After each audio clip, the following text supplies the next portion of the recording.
하나님의 말씀 요나서 1장 8절과 9절 말씀. 하나님의 말씀 요나서 1장 8절과 9절 말씀 제가 봉독을 해드리겠습니다. 하나님의 말씀 요나서 1장 8절과 9절 말씀입니다. 무리가 그에게 이르되 청하건대 이 재앙이 누구 때문에 우리에게 임하였는가 말하라. 내 생업이 무엇이며 내가 어디서 왔으며 내 나라가 어디며 어느 민족에 속하였느냐 하니 그가 대답하되 나는 히브리 사람이요 바다와 육지를 지으신 하늘의 하나님 여호와를 경외하는 자로다 하고. 아멘. 자, 우리 성도님들 앞에 보시고 한번 같이 읽읍시다. 시작. 무리가 그에게 이르되 청하건대 이 재앙이 누구 때문에 우리에게 임하였는가 말하라. 내 생업이 무엇이며 내가 어디서 왔으며 내 나라가 어디며 어느 민족에 속하였느냐 하니 그가 대답하되 나는 히브리 사람이요 바다와 육지를 지으신 하늘의 하나님 여호와를 경외하는 자로다 하고. 아멘.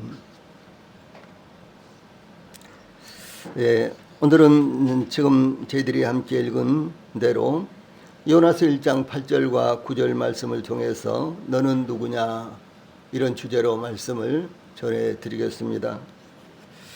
예, 우리 성도님들께서 오늘 말씀을 통해서 나는 그리스도 안에서 과연 누구인가, 또 뿐만 아니라 세상을 살고 있는 나는 과연 누구인가, 아니 우리 인생이란 자체가, 존재 자체가 과연 무엇인가, 이런 부분에 대해서 깊이 생각하고 은혜를 받는 이와 같은 기회가 되시기를 바랍니다. 이 선지자 요나는 하나님께서 너는 일어나 저 큰 성읍 니느웨로 가서 그것을 향하여 외치라. 그 악독이 내 앞에 상달되었음이니라. 이런 이제 지시를 받았지만 하나님의 얼굴을 피하려고 다시스로 도망하기 위해 욥바로 내려갔는데 다시스로 가는 배를 만나 그 배에 승선을 했습니다. 하나님께서 큰 바람을 바다 위에 바로 그때 배 위에 내리심으로 바다 가운데 큰 폭풍이 일어나 선지자 요나가 탄 배가 거의 깨어질 지경에 이르렀습니다.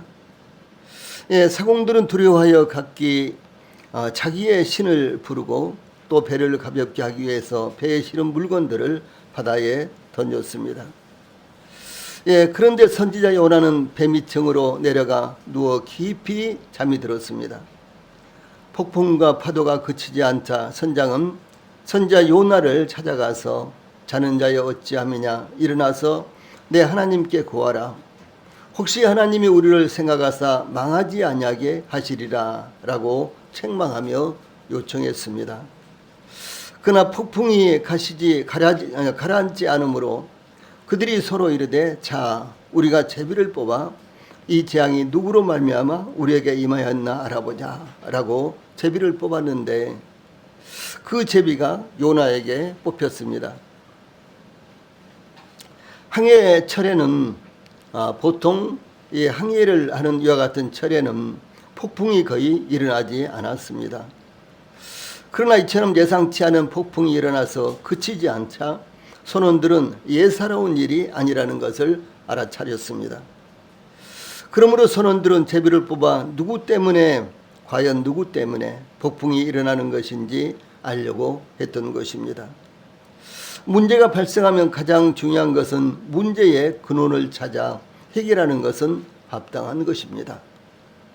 그런데 제비를 뽑은 결과 제비는 선지자 요나에게 뽑혔습니다. 선지자 요나는 자신에게 제비가 뽑힐 때까지 자신의 문제를 전혀 발설하지 않았습니다. 자기는 하나님의 말씀을 외면하고 하나님의 얼굴을 피하여 지금 도망가는 중이다, 이런 말을 하지 않았다는 것이죠. 그는 곧 선지자 요나는 선원들 사이에서 다른 선원들처럼 똑같이 제비를 뽑았습니다. 아마 시침이 뚝 떼고 자기는 아무런 관련도 없는 것처럼 이렇게 함께 제비를 뽑았을 것입니다. 그런데 선지자 요나에게 제비가 뽑힌 것입니다. 우리는 이 사실을 통해서 제일 먼저 다섯 가지 질문이 선원들로부터 요나에게 임한 것을 볼 수가 있습니다. 그 다섯 가지 질문을 차례차례 살펴보도록 하겠습니다. 제비가 요나에게 뽑히자 이 선원들은 선지자 요나에게 연거푸 다섯 가지 질문을 쏟아냈습니다. 8절에 이 재앙이 누구 때문에 우리에게 임하였는가 말하라. 내 생업이 무엇이며 내가 어디서 왔으며 내 나라가 어디며 어느 민족에 속하였느냐. 이것이 요나에게 쏟아진 다섯 가지 질문입니다. 이 질문은 우리 자신들을 향한 질문이어야 된다라는 사실을 우리 성도들이 기억을 하시고 말씀을 들으시기 바랍니다. 우리가 복음을 전하다 보면 질문 같지도 않은 질문을 하는 사람들을 만나기도 하고 오직 질문을 위한 질문을 하는 사람들을 만나기도 합니다. 심지어 이런 현상들은 이 성도들 사이에서도 일어나는 것을 종종 볼 수가 있습니다. 그래서 우리 성도들은 세상 사람들과 대화를 한다든가 세상 사람들에게 복음을 전한다든가 또 뿐만 아니라 우리 성도들끼리 대화를 한다고 할 때도 이 말의 기술을 활용할 수 있어야 되는 것입니다. 이 언어를 잘 하는 것, 이것을 뭐 청산유수처럼 하고 말을 이렇게 하는 것이 아니라 말을 몇 마디 해도요 요령 있게 소위 논리적으로 이렇게 말을 하는 것은요 굉장히 중요한 것입니다. 그래서 이 중세 시대 이후로는 소위 수사법이라고 이렇게 가지고요 말을 하는 법을 학교에서 가르쳤습니다. 옛날에 우리나라도 요즘은 거의 보이지 않지만은 뭐 웅변학원 이런 것이 굉장히 많았잖아요. 그런데 지금은 웅변학원 정말 한 번도 못 봤어요. 그런데 그렇게요 저희들이 살아가면서 대화를 할 때 그 말을 어떻게 요리 있게 논리적으로 풀어나갈 것인가 이와 같은 것은요 굉장히 중요한 것입니다. 어떤 분들은 말을 엄청나게 많이 하는데 돌이켜보면 하나도 정말 의미 없는 말, 별로 쓰잘데기 있는 말은 별로 없는 그런 경우도 있죠. 우리 성도들이 누군가 대화를 하다 보면은 말은 엄청나게 많이 들은데 도대체 무슨 말을 한지도 모르겠다. 뭐 이런 경우도 있잖아요. 이것은 굉장히요 이 말을 사용하는데 잘못 사용한 것입니다. 그래서 우리 성도들로부터 먼저 성경을 읽으면서 또 설교 말씀을 들으시면서요 말을 하는 법을 우리 성도들이 함께 배워나가면 굉장히 좋습니다. 제가 하는 설교는 항상 논리적으로 이렇게 이끌어 나갑니다. 그래서 첫째로 둘째로 셋째로 이것이요 한 번도 뒤바뀐다거나 그런 경우는 거의 없습니다. 그래서 논리적으로 그래서 우리 성도들이 조금만 이 본문을요 깊게 생각을 해보면 그 다음에는 무슨 이제 말씀이 나오겠구나. 그 다음에 세 번째로는 무슨 말씀이 나오겠구나. 이것을요 예측을 할 수 있을 정도로 제가 말씀을 풀어나가는 거예요. 저는 이 논리적인 설교를 이제 연구하고 배우기 위해서요 아주 많은 시간을 들였습니다. 이 설교학에 대한 강의를요 신학교에 가면은 최고 많이 가르치는 학교가 신학대학에서 40시간을 가르칩니다. 40시간을. 저는요 이 설교를 어떻게 할 것인가를요 약 200시간 이상 강의를 들었어요. 그럼 몇 배입니까? 아주 엄청나게 많이 들었죠. 또 뿐만 아니라요 저는 이 설교를 어떻게 잘할 것인가 하는 이런 것을 제가 익히기 위해서 약 30권 이상의 책을 아주 그야말로 몇 번씩 읽고 이렇게 했습니다. 제가 이런 말씀을 여러분들에게 이제 말씀드리는 것은 뭐가 제가 논리적으로 말씀을 잘한다든가 그런 것이 아니라 제가 우리 성도들에게 이 논리적으로 이 소위 성경에 입각해서 어떻게 하면 설교 말씀을 잘 전해드릴까 하나님 말씀을 잘 전해드릴까 이것이 제 소원이었기 때문에 그렇게 하기 위해서 이렇게 시간을 이제 보내고요 또 에너지를 이렇게 투자했다라고 하는 사실입니다. 그러므로 우리 성도들도 연세가 많건 연세가 적건 아직 청년이든 간에 청년이면 더 중요하죠. 그래서 우리 청년들이 앞으로 평생토록 내가 말을 하는데 어디 가서 한마디만 해도 내 말에 귀를 딱 기울이더라. 어디 가서 한마디만 해도 내 말에 참 이 가치를 느끼더라 이제 그런 이제 마음을 가져야 되잖아요. 그렇죠? 그래서 앞뒤도 없는 말 계속해서 한다든가 뭐 이렇게 하시면 안 되는 거죠. 한 말 또 하고 또 하고. 그래도 그렇게 해서 어느 말을 해도요, 아무런 의미가 없는 이와 같은 말을 하면 안 된다라고 하는 사실입니다. 그래서 이와 같이 질문 같지도 않은 질문, 혹은 질문을 위한 질문, 예, 이와 같은 말은요, 아무런 의미가 없는 이와 같은 말, 차라리 안 하면 더 나은 이와 같은 말들이 있죠. 특히 이단에 속한 사람들과 대화를 하거나 논쟁을 하다 보면 더욱 밑도 끝도 없는 질문을 쏟아낼 때가 있는 것입니다. 예, 그래서 사도 바울은 디모데전서 1장 4절에서는요, 신하와 족보에 끝없이 몰두하지 말게 하려 함이라. 이런 것은 믿음 안에 있는 하나님의 경륜을 이름보다 도리어 변론을 내는 것이라, 이렇게 증거를 했고요.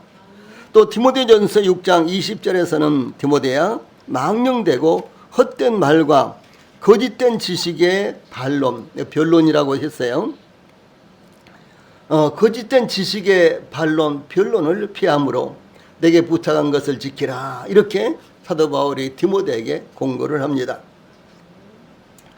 예, 그러나 선원들이 선지자 요나에게 질문한 것은 대단히 적절한 질문이었으며 원인 규명을 위해서 합당한 질문이었습니다. 이와 같은 선원들의 질문을 통해서 선지자 요나가 깊이 반성하며 자신의 죄를 고백하도록 하는 것이었습니다. 예, 그러므로 선원들은 첫째로 이 재앙이 누구 때문에 우리에게 임하였는가 말하라 라고 질문을 합니다. 이 질문의 요지는 선지자 요나가 큰 폭풍의 재앙을 선원들에게 가져다 주었다는 혐의를 지적하는 것이었습니다. 이 선지자 요나는 하늘의 복을 전하는 사람인데 선지자죠. 그래서 하늘의 복을, 하나님의 말씀을 전하는 이와 같은 사람이 소위 선지자, 하늘의 복을 전하는 사람이 바로 선지자입니다. 예, 그런데 예, 선원들에게 지금 재앙을 가져다 주고 있다고 고발당하고 있는 것입니다. 많은 사람들에게 선을 베풀어야 할 선지자가 많은 사람들에게 재앙을 가져다 준다라고 지적받고 있는 것입니다. 이것이 얼마나 안타까운 일이 되겠습니까? 그것은 바로 이 선지자의 본분을 망각하고, 예, 바로 하나님 앞에서 도피하여 세상과 하나가 되려고 했을 때 우리 성도들도 이와 같은 모습으로 비칠 수 있는 것입니다. 죄는 아주 중요하죠. 그런데 죄에 특별히 더 중요한 것은요, 죄는 죄를 범한 사람만 피해를 입거나 재앙을 당하는 것이 아닙니다. 때로 한 사람의 죄는 수많은 사람들을 고통스럽게 하는 것입니다. 이 로마서 5장 12절, 14절, 15절에서는요, 아담의 범죄에 대해서 이렇게 기록되어 있습니다. 파란 칸에 있는 말씀 같이 읽어봅시다. 시작. 한 사람으로 말미암아 죄가 세상에 들어오고 죄로 말미암아 사망이 들어왔나니 이와 같이 모든 사람이 죄를 지었으므로 사망이 모든 사람에게 이르렀느니라. 아담으로부터 모세까지 아담의 범죄와 같은 죄를 짓지 아니한 자들에게도 사망이 왕노릇하였나니 한 사람의 범죄를 인하여 많은 사람이 죽었은즉, 이렇게 증가하고 있습니다. 예, 죄를 범한 사람은 아담 한 사람인데 그 죄가 모든 인류에게, 예, 모든 역사 가운데 모든 인류에게 불행을 가져다 주었다라고 하는 사실입니다. 그 불행은 무엇입니까? 죄요, 죄에 대한 심판이다라고 하는 사실입니다. 우리 자신의 죄와 상관없이 수많은 죄들의 결과와 영향은 우리에게 고통을 가져다 주고 있습니다. 다시 말해서 저희들은 생각지도 않은 죄들을 범하지도 않은 죄이지만은 이제 다른 사람들이 범한 죄로 말미암아 우리들은 엄청난 고통을 입고 있고 때로는 피해를 입고 있다라고 하는 사실입니다. 아울러 때로는 우리 자신의 잘못된 판단과 실수는 아무 잘못이 없는 다른 사람들에게 많은 고통을 안겨주기도 하는 것입니다. 예를 들어서 가정에서 이제 엄마나 아빠나요, 이제 부모의 잘못은 그 자식들에게 얼마나 치명적인 문제가 되는 것입니까? 그런데 때때로 그 자식들의 잘못이요, 부모에게 엄청난 피해를 입히는 경우도 없지 않아 얼마나 많이 있습니까? 예, 그러므로 죄는 이와 같이 자기 자신으로 끝난 것이 아니라 자기 자신이 죄를 범하면 그 죄는 아주 많은 사람들을 고통스럽게 한다라고 하는 사실입니다. 여기 요나가 지금 타고 다시스로 가는 이 배는 그 선원들의 죄 때문에 지금 선원들이 고통받고 죽을 고비를 겪고 있는 것이 아니었습니다. 한 사람, 바로 선지자 요나의 죄 때문에 그렇게 되고 있다라고 하는 사실입니다. 예, 둘째로 선원들은 내 생업이 무엇이며 라고요. 선지자 요나에게 질문한 직업이 무엇이냐는 것은 바다에 몰아치는 큰 폭풍과는 관계가 없는 것으로 보입니다. 다시 말해서 요나의 직업이 무엇이냐에 따라서 바다의 폭풍과 어떤 관련이 있겠습니까? 그건 관계도 없는 것으로 보입니다. 그러나 이 선지자 요나로서는 치명적인 질문이었습니다. 요나는 다시스로 가는 배에 승선하자 곧바로 배의 가장 밑층으로 내려가 깊이 잠이 들었습니다. 이 선지자 요나는 만왕의 왕이요 만주의 주이신 하나님의 대사로서 만나는 사람들에게 생명의 복음을 전해야 되는 사람입니다. 그러나 선지자 요나는 하나님의 얼굴을 피하고 사람들의 눈을 피해 배의 가장 밑층으로 내려가 깊이 잠들었던 것입니다. 예, 사도 바울은 제3차 전도여행을 마치고 돌아오는 길에 에베소 교회 장로들에게 이렇게 고백했습니다. 자, 여기 아시아에 거기서부터 같이 읽읍시다. 시작. 아시아에 들어온 첫날부터 지금까지 내가 항상 여러분 가운데서 어떻게 행하였는지 여러분도 아는 바니 유익한 것은 무엇이든지 공중 앞에서나 각 집에서나 거리낌이 없이 여러분에게 전하여 가르치고 유대인과 헬라인들에게 하나님께 대한 회개와 우리 주 예수 그리스도께 대한 믿음을 증언한 것이라. 그러므로 여러분이 일깨어 내가 3년이나 밤낮 쉬지 않고 눈물로 각 사람을 훈계하던 것을 기억하라. 이렇게 증가하고 있죠. 우리는 하나님께서 우리에게 주신 사명을 외면하고 하나님과 사람들의 눈을 피해 깊이 잠들어 있는 선지자 요나가 바로 우리 자신이 아닌가 돌아봐야 한다라고 하는 사실입니다. 다시 말해서 하나님께서 저희들에게 주신 사명을 저희들이 외면할 때 저희들뿐만 아니라 저희들 주변에 있는 사람들까지도 이제 많은 피해를 입게 된다라고 하는 사실입니다. 이 셋째로 선원들은 내가 어디서 왔으며 이렇게 질문합니다. 이와 같은 선원들의 질문은 내 출신이 어디냐, 내 과거의 행적은 무엇이냐라고 질문한 것입니다. 우리 성도들은 지금 어디에 있습니까? 그렇다면 누군가가 우리 성도들에게 내가 어디서 왔느냐 이렇게 질문을 하면 대답할 수가 있을 것입니다. 바로 그런 의미입니다. 이 선지자 요나는 하나님의 선지자로서 항상 하나님 앞에서 생활하며 하나님과 교제하는 즐거움을 누렸던 사람이었습니다. 그러나 그는 하나님과 친근히 교제함으로 기뻐하던 때를 벗어난 것입니다. 기뻐하던 그 장소를 벗어난 것입니다. 그것이 선지자 요나가 온 곳이었습니다. 그러나 선지자 요나는 하나님과 친근히 교제함으로 즐거워하고 기뻐하던 곳으로부터 멀리 떠났습니다.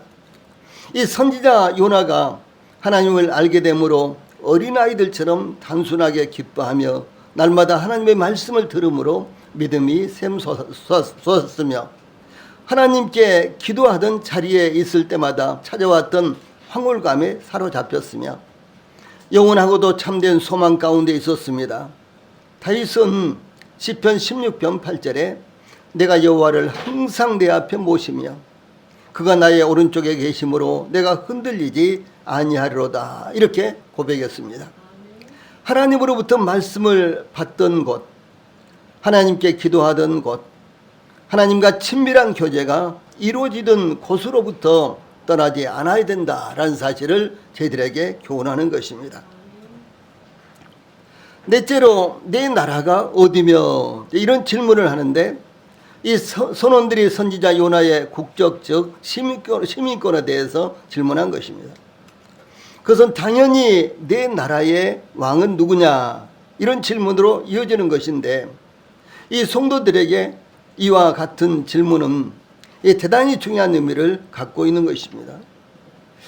그러므로 사도 바울은 빌립보서 3장 20절에서 그러나 우리의 시민권은 하늘에 있는지라 거기로부터 구원하는 자 곧 주 예수 그리스도를 기다리노니라고 증거했습니다. 우리의 시민권이 하늘에 있다는 것은 우리의 소망이 하늘에 있다는 것을 의미하며 이 땅에서도 하늘의 시민다운 삶을 살아가고 있다는 것을 의미합니다. 즉 그리스도의 말씀을 따라 살아가며 그리스도를 증거하며 그리스도를 찬양하며 그리스도를 기다리며 그리스도로 인해 자랑하는 삶을 살아가는 것을 의미합니다. 그와 같은 삶에 대해서 사도 바울은 빌립보서 1장 20절 21절에 나의 간절한 기대와 소망을 따라 아무 일에든지 부끄러워하지 아니하고 지금도 전과 같이 온전히 담대하여 살든지 죽든지 내 몸에서 그리스도가 존귀하게 되게 하려 하나니 이는 내게 사는 것이 그리스도니 죽는 것도 유익함이라 이렇게 고백을 하고 있습니다. 그러므로 사도 바울은 온전히 나는 하늘나라의 시민으로서 왕 대신 우리 주님 예수님 하나님의 영광을 위해서 살고 있다라고 이렇게 지금 고백하고 있는 것입니다. 다시 말해서 나의 나라는 하늘이요 나의 나라의 왕은 예수님이요 하나님이시므로 나는 그분들의 뜻을 따라서 지금 살고 있다라고 이렇게 고백을 하고 있는 것입니다. 우리 성도들에게 영원한 나라는 어디입니까? 믿음의 선진들은 히브리서 11장 16절에서 그들이 이제는 더 나은 본향을 사모하니 곧 하늘에 있는 것이라 이러므로 하나님이 그들의 하나님이라 일컬음을 받으심을 부끄러워하지 아니하시고 그들을 위하여 한 성을 예비하셨느니라 이렇게 증가하고 있습니다. 믿음의 선진들은 이 땅을 살면서 마치 나그네처럼 살고 있었다는 사실이죠. 그러나 그들의 본향은 하늘에 있었기 때문에 이 땅에서는 나그네와 같은 삶을 살고 있었어도 하나님께서 그들을 위해서 하나의 영원한 성을 예배해 두셨다라고 이렇게 증가하고 있는 것입니다. 다섯째 마지막 질문인데 어느 민족에 속하였느냐라고 선원들이 선지자 요나에게 질문한 것은 선지자 요나의 근본을 묻고 있는 질문이었습니다. 지구촌에는 약 200여 국가가 있지만 그것은 근본적인 것이 아닙니다. 현재 약 75억에 이르는 지구촌의 인구는 노아의 후손이며 셈, 함, 야벳의 후손들입니다. 그러나 성경은 두 가지의 민족으로 구분하고 있는데 즉 신자와 불신자 이렇게 구분을 하고 있다는 것이죠. 약 74억의 인구가 있지만 그러나 성경에서는 신자냐 성도냐 하나님을 믿는 사람이냐 믿지 않는 사람이냐 이렇게 두 가지로 구분을 하고 있다라고 하는 사실입니다. 또 뿐만 아니라 하나님의 백성들과 이방인 하늘에 속한 자와 땅에 속한 자로 구분을 하고 있다라고 하는 것입니다. 이 사도 바울은 에베소 교회의 성도들을 향해서 에베소서 2장 19절에 그러므로 이제부터 너희들이 예수 그리스도를 개인의 구주로 받아들일 때부터 그 말입니다. 그러므로 이제부터 너희는 외인도 아니요 나그네도 아니요 오직 성도들과 동일한 시민이요 하나님의 권속이라 이렇게 증거했습니다. 이 권속이라는 것은 가족이라는 말입니다. 우리 성도님들 각각 혈육의 가족들이 있죠. 그런데 우리가 영적으로는 하나님의 가족이 되었다라고 하는 사실을 의미하는 것입니다. 이것이 얼마나 영광스러운 일이 되겠습니까? 즉 예수 그리스도를 믿음으로 성도들과 동일한 심이 되고 하나님의 권속이 되었다라고 하는 것입니다. 그러므로 사도 베드로는 위에 있는 말씀 같이 읽어봅시다. 시작. 그러나 너희는 택하신 족속이요 왕같은 제사장들이요 거룩한 나라요 그의 소유가 된 백성이니 이는 너희를 어두운 데서 불러내어 그의 기이한 빛에 들어가게 하신 이의 아름다운 덕을 선포하게 하려 하심이라. 너희가 전에는 백성이 아니더니 이제는 하나님의 백성이요 전에는 국류를 얻지 못하였더니 이제는 국류를 얻은 자니라. 베드로전서 2장 9절과 10절에서 이렇게 증가하고 있습니다. 너희가 전에는 백성이 아니더니 무슨 백성? 하늘의 백성, 하나님의 백성이 아니더니 이제는 하나님의 백성이요 전에는 긍휼을 얻지 못했는데 이제는 긍휼을 얻어서 하나님의 백성이 되었다라고 하는 것입니다. 예, 그뿐만 아니라 9절에는 여기 보면 택하신 족속이요 왕 같은 제사장들이요 거룩한 나라요 그의 소유가 된 백성이니 그랬죠. 여기 다 우리가 살펴볼 수가 없는데 왕 같은 제사장들이요. 예, 저희들이 예배를 드릴 때 내지는 저희들이 하나님 앞에 살 때요 왕 같은 제사장이에요. 예, 왕 같은 제사장입니다. 예. 그러므로 이와 같이 하나님께서 저희들을 정하신 것, 저희들에게 이와 같은 신분을 주신 것을 우리 성도들이 가볍게 여기지 말고 예배를 최상의 의무로 예배를 최상의 권리로 생각하고 하나님 앞에 예배 드리는 삶을 힘써야 되는 것입니다. 또 뿐만 아니라 여기에 보면 거룩한 나라요 그랬죠. 이것은 하나님께서 특별히 우리 성도들을 성별해서 구별해서 하나님의 백성이 되게 하셨다라고 하는 사실을 의미하는 것입니다. 그러므로 우리 성도들이 하나님의 백성다운 마음을 가지고 백성으로서의 그런 자세를 가지고 백성다운 삶을 살아야 한다라고 하는 사실을 우리 성도들이 잊지 않기를 바랍니다. 그래서 이것은 단순히 신분적인 변화뿐이 아닌 것입니다. 이 사도 바울은 갈라디아 교회의 성도들을 향하여 갈라디아 4장 7절에서 그러므로 내가 이후로는 종이 아니요 아들이니 아들이면 하나님으로 말미암아 유업을 받을 자니라 이렇게 증거했습니다. 이 종이 아니요 아들이 됐다는 거예요. 아들이 되면 무엇입니까? 아버지의 유업을 이을 자가 되는 것이죠. 예, 이렇게 사도 바울이 저희들에 대해서 증거하고 있습니다. 우리는 이와 같이 그리스도 안에서 그 무엇과도 바꿀 수 없는 신분과 명예와 아름다운 것들을 소유하게 된 것을 우리 성도들이 잊지 않기 바랍니다. 그 다음에 9절 말씀은 우리의 정체성이 무엇인가? 너는 누구냐? 라는 이와 같은 주제에서요.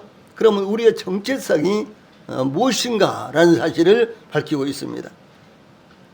예, 선원들의 질문에 대해서 선자 요나는 이제 대답하기를요. 그가 대답하되 자, 위에 있는 말씀 같이 읽읍시다. 시작.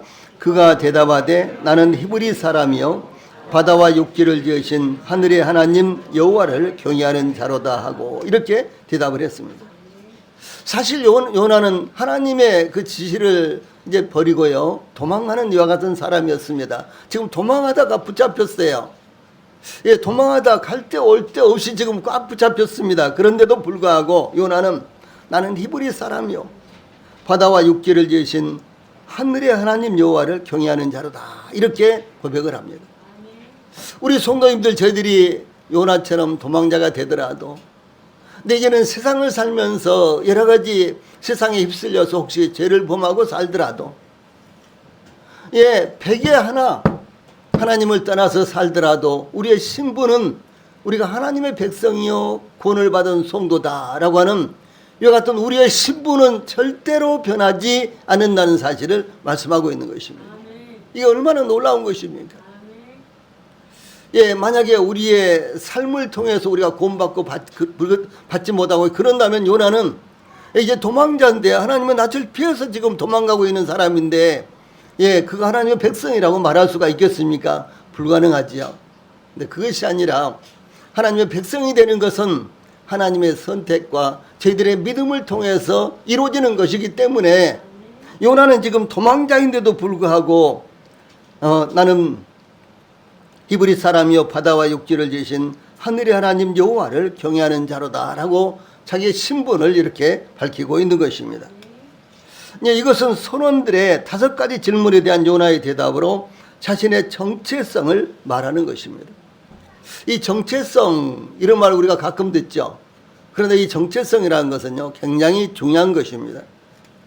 이 정체성은 나는 누구인가 이것입니다. 나는 누구인가 이것이 우리의 정체성이에요. 그래서 나는 누구인가라는 질문에 대한 답으로 자신을 규정하는 변하지 않는 본질이자 고유한 실체이며 자신만의 가치관, 성격, 능력 등을 이해하고 삶의 방향을 결정하는 주관적 경험과 인식을 의미합니다. 그러므로 첫째는 나의 정체성이 무엇인가를 알아야 되고요. 둘째로는 우리가 우리의 정체성에 따른 삶을 살아야 된다고 하는 사실이에요. 예. 우리의 정체성이 무엇인가를 우리가 확인을 하고, 그리고 우리의 정체성에 맞는 삶을 살아야 된다라고 하는 사실이죠. 이 정체성은 개인의 신원을 넘어서, 우리 다 신원이 있죠. 이 신원을 넘어선 자신의 본질을 의미하는 것으로 자신의 중요한 가치와 의미를 바탕으로 나타내는 것이 정체성입니다. 우리 성도들도 항상 나는 누구인가에 대해 확실한 입장을 가져야 되는 것입니다. 우리 성도들이 아주 어려운 상황에 처했어도 나는 누구인가를 하나님 앞에서 생각을 해야 되는 거예요. 그런가 하면 우리 성도들이 아주 그야말로 행복에 겨워서 이런 아주 그런 타임이라고 할지라도 그때도 역시 나는 누구인가라는 사실을 우리 스스로요 반문해 보고, 나는 누구인가, 그 신분에 주어진, 하나님께서 우리를 부르신 그 신분에 맞는 삶을 살 때 우리는 세상에서 빛으로 소금으로 살 수 있다는 사실을 말씀을 하는 것입니다. 그래서 항상 나는 누구인가에 대해서 확실한 입장을 가져야 하는 것입니다. 그것이 바로 우리가 살아가는 방식이요, 과정이며 목적이며 그리고 결과가 될 것이기 때문에 그런 것입니다. 이 선지자 요나는 이 선원들의 쏟아진 질문에 세 가지로 자신이 누구인가에 대해서 대답을 했습니다. 첫째, 선지자 요나가 나는 히브리 사람이요 이렇게 대답을 하죠. 이것은 하나님에 의해 형성되어 하나님의 인도를 받으며 하나님의 언약에 따라 하나님의 보호를 받으며 하나님을 섬기는 사람이다 이렇게 표현한 것입니다. 예, 성경에서 히브리라는 말이 나올 때마다요 항상 그런 의미가 담겨져 있습니다. 하나님의 선택을 받은 사람, 하나님의 인도와 하나님의 보호를 받고 있는 사람 뿐만 아니라 하나님의 말씀을 따라서 하나님의 인도를 받아서 살고 있는 사람, 이런 의미가 담겨 있어요. 성경에 히브리라는 이와 같은 의미가 말이 나오면요. 예, 그래서 히브리라는 말은 주로 히브리 민족, 히브리인, 또 히브리 언어, 히브리어를 가리키는데, 이 히브리라는 말은요 강을 건너온 자, 그 강은 유브라테스입니다. 유브라테스 강. 그래서 강을 건너온 자, 곧 유프라테스 강을 건너온 자, 이런 뜻이 히브리라는 말이에요. 예. 그래서 이 아브라함의 조상 에벨에서 유래했다고 알려지고 있고요. 그 다음에 메소포타미아에서 가나안으로 이주한 최초 셈족 계열의 민족을 가리키며 현대 이스라엘의 민족적인 기원을 바로 의미하는 것이 히브리라는 이와 같은 말입니다. 예, 그러므로 선지자 요나가 나는 히브리 사람이요 이렇게 밝힌 것은 이스라엘 민족의 다른 이름을 의미합니다. 이 사도 바울은 자신을 나는 유대인이라, 이 성경에 쭉 찾아보면요 여러 가지로 밝혔어요. 나는 유대인이라, 사도행전 21장 39절 등등에 이렇게 나옵니다. 나도 이스라엘인요, 로마서 11장 1절. 저희가 히브리인이냐 나도 그러하며, 저희가 이스라엘인이냐 나도 그러하며, 저희가 아브라함의 씨냐 나도 그러하며, 고린도서 11장 22절.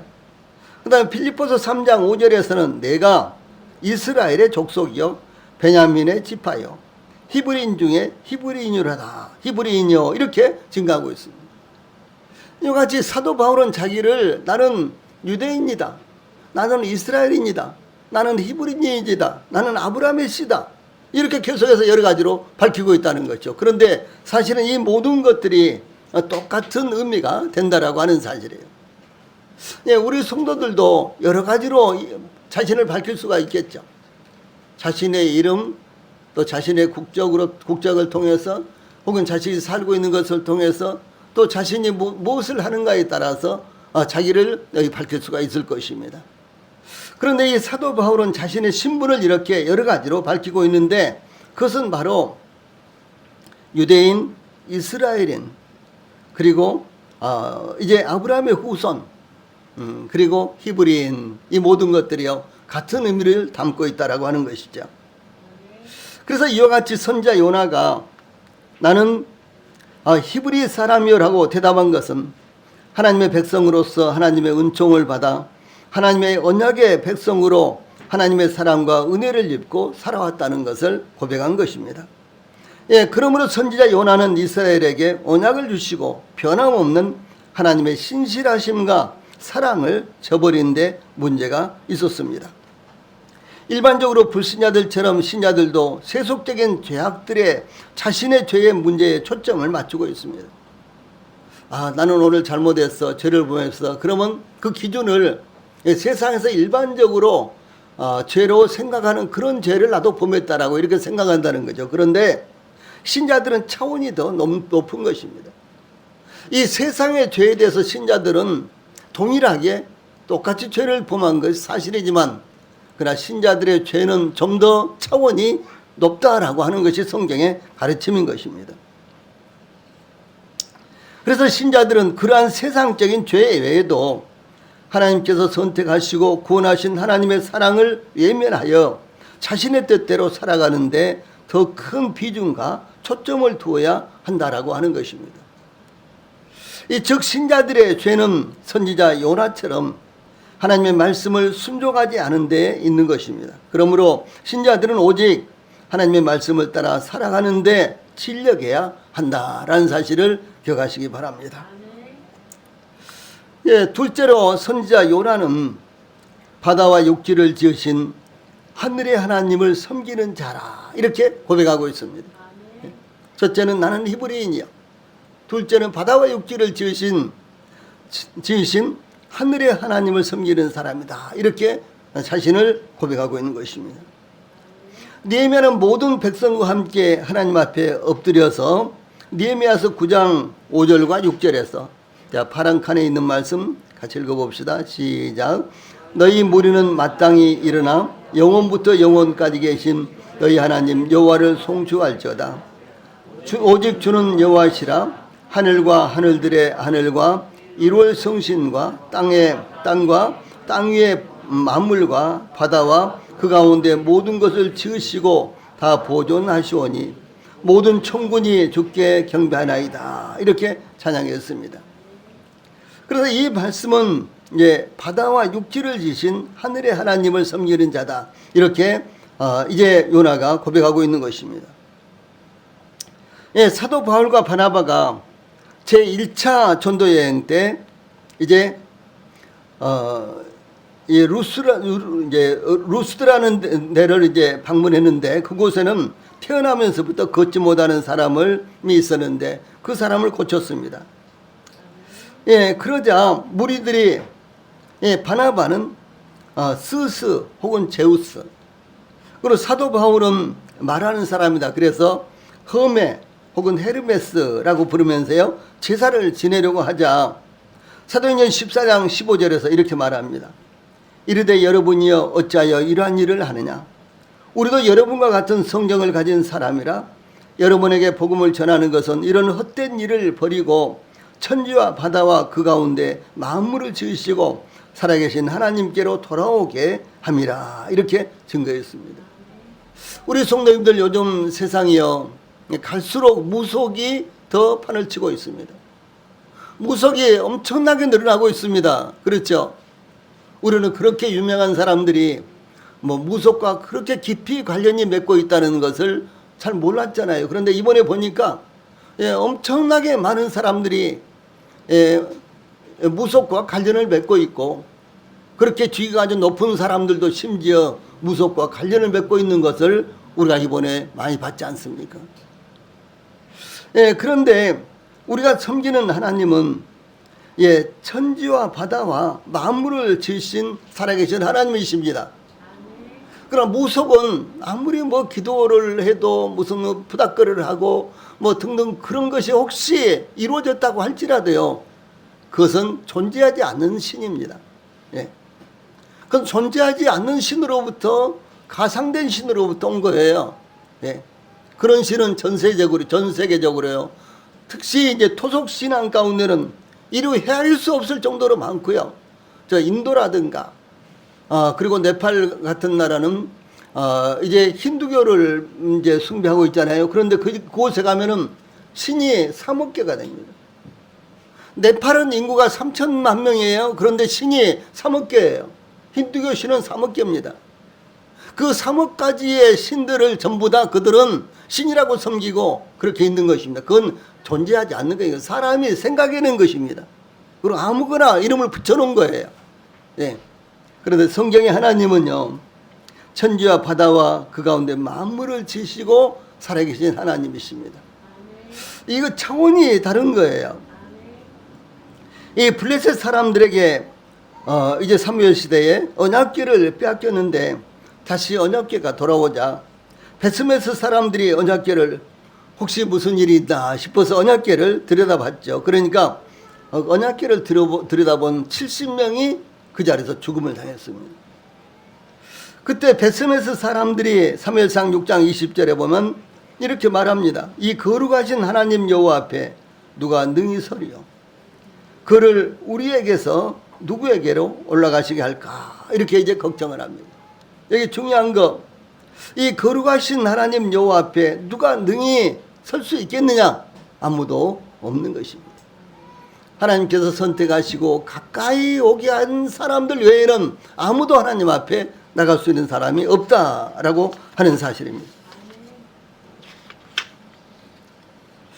청교도 목회자 스티븐 차르녹이라는 사람이 있었어요. 이분이 하나님의 존재와 속성이라는 저서에서 이렇게 증거하고 있습니다. 만일 제 정신이라면 태양빛과 비교하여 자기 빛을 자랑할 횃불이 어디 있겠는가 이렇게 말했습니다. 아무리 횃불이 밝아도 대낮에 횃불을 켜면은 어떻게 되겠어요? 빛이 있는 둥 마는 둥 하는 거죠. 이 하나님과 이 세상에 있는 모든 것들은 그런 차이가 있다라고 하는 사실이죠. 그래서 선지자 요나는 창조주 곧 하늘에 계신 하나님의 뜻보다 자신의 길을 더 사랑했던 사람입니다. 그는 마치 살아계신 하나님이 하잘것없는 존재나 상상의 산물이라도 한 것처럼 어리석게도 무신론자 같이 행동했던 것입니다. 우리 성도들은 하나님이 살아계신 하나님으로서 두려움과 그리고 두려움으로 경외할 하나님이신 것을 믿고 있습니까? 셋째로 여기 선지자 요나는 이렇게 고백합니다. 9절에 나는 하늘의 하나님 여호와를 경외하는 자로다. 이렇게 대답을 했습니다. 요나의 이 대답은 그 스스로가 얼마나 하나님께 대하여 타락한 자인가를 스스로 고백하고 반성하는 것을 나타내고 있습니다. 하늘의 하나님은 하늘에 계시며 만물을 창조하시고 다스리시는 초월적인 전능하신 신 여호와 하나님을 의미합니다. 이 성경에는 모두 18번에 걸쳐서 하늘의 하나님이라는 말씀이 나옵니다. 하늘의 하나님. 그런데 특히 에스라서 그리고 그 다음에 느헤미야서에 각각 6번과 4번 나타나는데 이 에스라서와 느헤미야서는 이스라엘 백성들이 바벨론의 포로로 잡혀갔다가 이제 70년 만에 혹은 약 150년 만에 귀환한 이와 같은 백성들을 위해서 기록한 이와 같은 책입니다. 그런데 그 책에 아주 중점적으로 이 하늘의 하나님이라는 말씀이 나오고 있는 거예요. 특별히 제사장이요 학사인 에스라는 귀환한 백성들을 향하여 무릇 하늘의 하나님의 전을 위하여 하늘의 하나님이 명령하신 것은 삼가 지키라. 어찌하여 진노가 왕과 왕자의 나라에 임하게 하랴 라고 이렇게 지시를 했습니다. 여기에서 하늘의 하나님은 절대적인 권위를 가지신 하나님을 의미합니다. 그러면서도 그분은 하늘에 계셔서 모든 인류를 낱낱이 보고 계시고 알고 계시고 또 뿐만 아니라 천지의 모든 역사를 이루어 가시는 이와 같은 하나님이시다라는 이런 의미입니다. 그래서 우리는 하늘의 하나님을 섬기는 자들이에요. 우리가 섬기는 하나님은 하늘에 계십니다. 우리가 섬기는 하나님은 만물을 창조하시고 주관하시는 하나님이십니다. 이 선지자 요나가 나는 하늘의 하나님 여호와를 경외하는 자로다 이렇게 대답했는데 그는 하나님을 배반하고 도망치다가 붙잡힌 몸이었습니다. 그러나 그는 자신의 죄를 깨닫고 스스로 이렇게 자백하고 있습니다. 사도 베드로는 예수님을 3번이나 부인하다가 그 자신을 깨닫고 통회를 했습니다. 그런가 하면 가룟 유다는 예수님을 배반하고 뉘우치고 그 스스로 생명을 끊어버렸습니다. 돌아오질 않았어요. 이 선지자 요나가 이와 같이 증거한 것에 대해서요, 칼빈이라는 분은 이렇게 증거하고 있습니다. 자, 이게 위에 있는 말씀 같이 읽어봅시다. 시작. 그것은 참 진실한 참회의 결실이었습니다. 또한 그것은 하나님께서 그에게 내리신 징계의 결실이기도 했습니다. 우리가 만일 하나님으로부터 회개의 인정을 받기를 바란다면 대부분의 사람들이 하는 것처럼 핑계거리를 찾아서는 안 됩니다. 우리는 죄를 축소시키려고 노력하는 대신 세상 앞에 우리가 징계를 받을 만하다는 것을 자진해서 고백해야 합니다. 이렇게 증거했어요.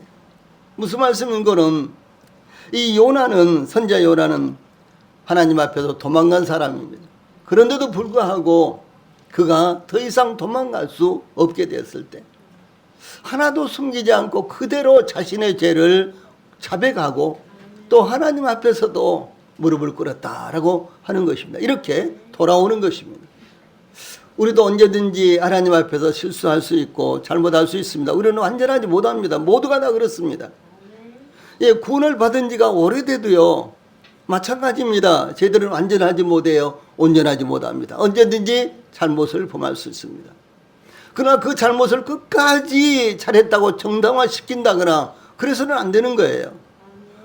그래서 사람들에게 대해서도 또 뿐만 아니라 하나님 앞에서도 무릎을 꿇고 자신의 잘못을 이제 자백하고 회개하고 하나님 앞에 돌아오는 그 같은 삶이 있어야 된다는 것을 말하는 것입니다.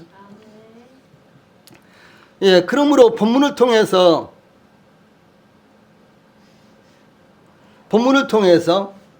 저희들에게 교훈하는 것은 무엇입니까?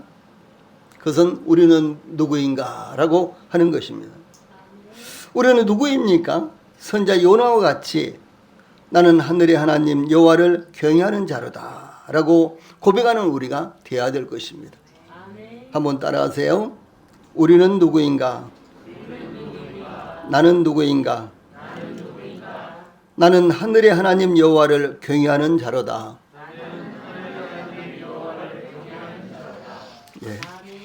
찬송 부르시겠습니다.